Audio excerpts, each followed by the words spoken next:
Boy, we've learned that there was a lot more secret things happening than even Senator Cotton and I had learned in those opening days following the implementation of the JCPOA.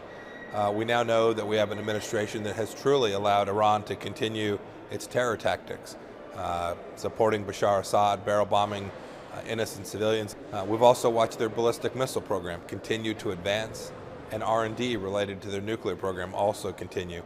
We are certainly more at threat from the Iranians today than we were the day that this deal was struck.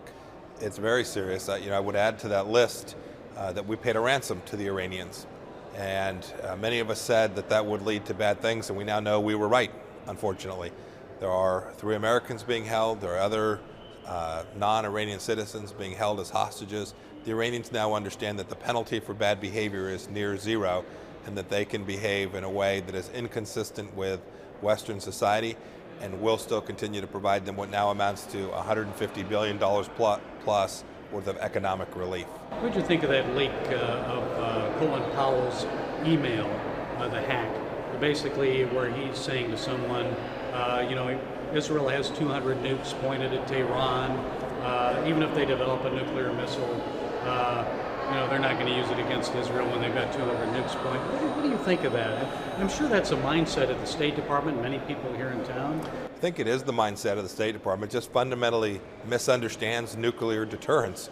Right? It fundamentally misunderstands that it's not the use of nuclear weapons that presents a great threat in the first instance. It's the capacity to threaten to use one. And it's very different. It's very different for the Israelis to have a nuclear weapon than the Iranian regime. Right? Israel is a nation that is a democracy. They have elections. They are open and transparent. They understand international law, and the Iranians are the opposite of that in every dimension. They don't have fair elections. They're under the control of a theocratic dictator who has struck terror around the world. And so to compare Israel and Iran as having nuclear weapons is a moral equivalence that is completely inappropriate. Does it bother you that this wasn't really called a treaty? It does, and we're seeing the net effects of that. There's a reason that we have important foreign relations agreements not only signed off by our executive branch, but by the United States Senate.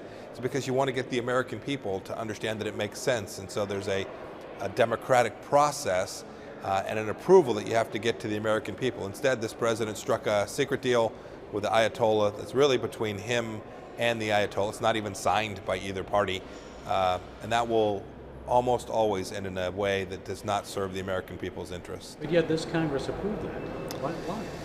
Well, they didn't seek our approval. At the end of the day, we had the ability, if we could find a 2/3 majority, to override their agreement.